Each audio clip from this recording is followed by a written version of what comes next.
You might think that the term mutant is exclusive to only those mutated humans who live on Earth. Well, you'd be wrong. Earth isn't the only one to have mutants in the Marvelverse. Since our introduction to the X-Men in the 60s, we have discovered that mutants come from, well, all over the place. And as X-Men became more popular in the comic book world, it seemed like more and more mutants were popping up all over the galaxy, tying into the stories of mutant kind and the X-Men.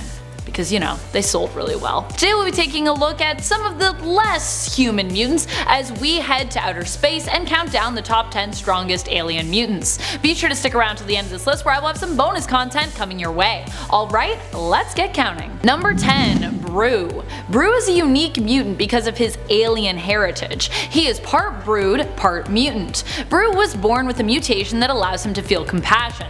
So you might think that being born with compassion should not be considered a mutation or a superpower, but for the Brood race, it is. They do not normally feel such things, making them a devastatingly dangerous race when it comes to warfare. Being born with such abnormalities often results in the death of the mutated newborn, but because the population of the Brood was so low at the time, the Brood Queen actually allowed Brew to live, though he was abandoned, sadly.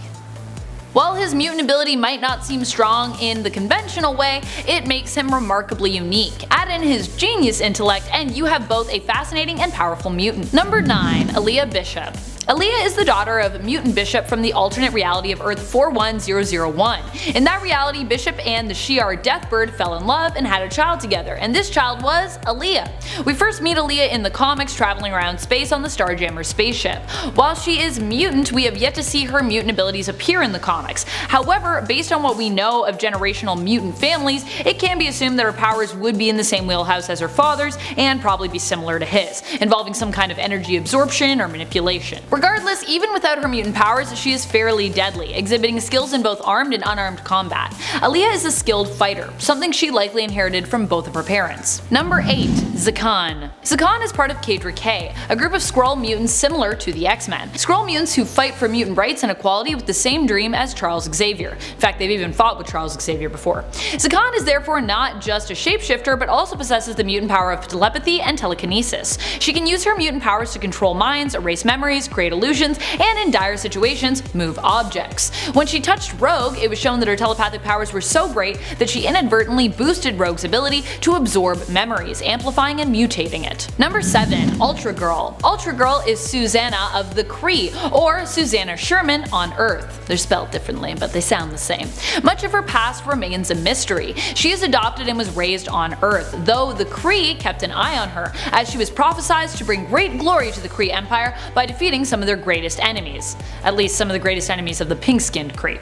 In her own self-titled miniseries, Ultra Girl discovered that she was a mutant when a Sentinel attacked her, although at the time her powers had not yet manifested. Of her superpowers, we know that she possesses super strength, super speed, enhanced durability and agility. She also possesses a fairly strong healing factor, and like most part Kree superheroes, she can fly. Although oddly enough, flight is not a part of the inherent Kree physiology. So why so many half Kree can fly? I don't know. Number 6. Abigail Brand.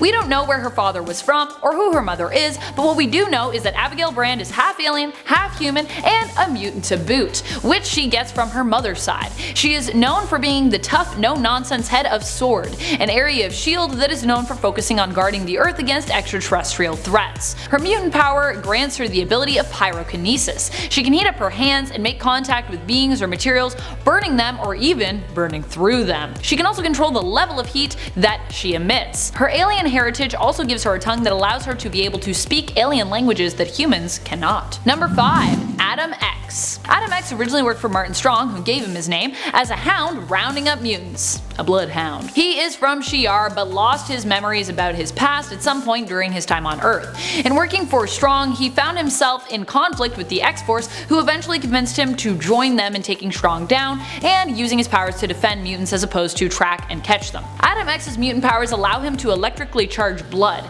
causing his enemies to fry from the inside out. Ugh. He also has enhanced physiology due to him being a member of the Shi'ar race. Number 4. Lifeguard. Heather Cameron is half Shi'ar, half human, and all mutant. She first appeared in Extreme X-Men Volume 1, which is also the series wherein she learned of her Shi'ar heritage. Heather is originally from Australia, where she worked as a lifeguard. Her mutant powers grant her a sort of spidey sense and the powers needed to do something about that danger sense. When her life or another's is in danger, she senses it and is granted the powers needed to save that life. These powers also come with the knowledge of how to use them, so although she might not have experience with that power set, this will not hinder Lifeguard. Her codename is obviously both a nod to her profession and her power set. Her brother Davis, aka Slipstream, is also a mutant, but he was depowered following M-Day, whereas Heather was not. Still, we don't really know what she's up to now. Where did she go? Will she appear in Dawn of X? Number 3. Doop. One of the most ridiculous and mysterious mutants, Doop's origins are shrouded in mystery. It has been suggested that he was artificially created in a lab, or that he has either magical or cosmic origins, hailing from an alien planet or perhaps another dimension entirely. For our purpose, we are going to run with the mysterious alien heritage angle, which is plausible considering he is only able to speak in his own alien tongue. Despite not knowing what potential alien race he could belong to, we do know a lot about his power set.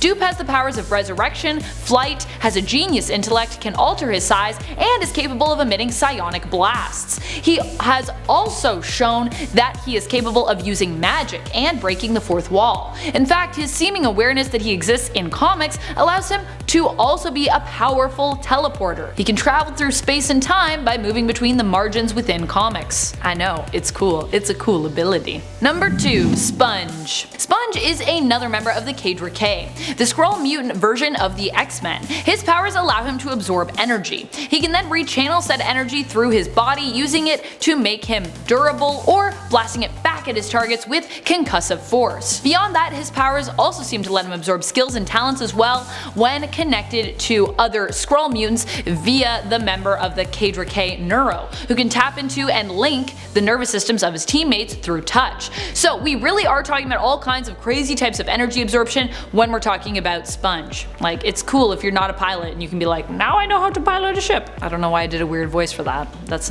probably not what Sponge sounds like. But maybe it is, who knows. Number 1. Gaia. First appearing in Generation X Volume 1 Issue 37, she was found in an alternate reality in the Citadel of the Universal Amalgamator at the end of time, which was created with the intent of smooshing together all sentient beings' consciousness. Gaia was both its guardian and its prisoner, the key to activating the Amalgamator and the protector of it, defending it against it being used by evil beings. Gaia was saved by Sync and Penance and traveled through a secret warp chamber hidden in the Citadel, which coincidentally led back to their own reality. We do not know of her origins, if she was fully human or from another planet, but her galaxy was apparently destroyed as the result of her refusing to activate the Amalgamator. So sounds like she's probably alien. Gaia's powers allow her to warp reality using extra-dimensional matter and energy, making her immortal, super durable, super strong, and giving her telepathic and telekinetic abilities. She spent some time as a student at Xavier's School for Gifted Youngsters, but eventually left to explore and experience Earth. Thank you so much for watching, Nerd Squad. I hope you learned lots in this list about weird, strong, and powerful alien mutants. Which alien mutant do you think would kick the most butt in a fight? Who is your favorite alien mutant? Which race of aliens in the Marvelverse would you like to see more mutants come from? Let us know your thoughts in the comments below. And speaking of comments, it's time to turn to some comments from one of our latest videos,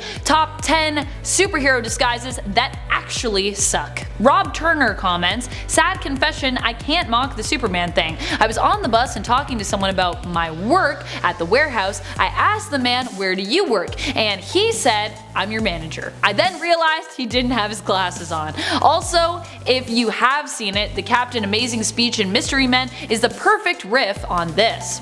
I have seen it, I love Mystery Men, it's so funny, and I will confess, as much as I think Superman's disguise is ridiculous as a premise, I just did an interview the other day where someone asked me about my glasses versus non-glasses self, and I will say they can be the perfect disguise. I usually only get recognized when I am not wearing my glasses. So obviously people don't recognize me when I'm wearing my glasses as well, so I don't know. disguises. Reed Walters says, oh my god, yes, I love Amanda's videos. Also, are the X-Men's identities secret? Because in the comics, in public, they use their powers within their suits and call each other by their real names, and so does the public. I mean, they do have code names, but yeah, pretty much everyone knows who they are in regards to their legal names. Same with non-mutant but superpowered hero Luke Cage. But the X-Men still sometimes need to go undercover, and when they do, trench coats. And that's all the time we have for comments today. Be sure to comment below for a chance to have your thoughts shouted out in a future list. This has been Top 10 Nerd, and I'm your host Amanda McKnight, reminding you, as always, to stay nerdy, YouTube. And I also have hair on my arm. Bye. I can always feel it when it's like coming off my body. I'm like, ugh, shedding. Okay. Number 8. Oh, why do sometimes my this bothers me when my punctuation turns into weird letters. I love that Doop is number 3 on this list. Doop is such a weirdo. Great. It's like the Deadpool of mutants. Except wait, Deadpool is kind of a mutant. Anyways, that's all I got. Now let me tell you some things. Say goodbye.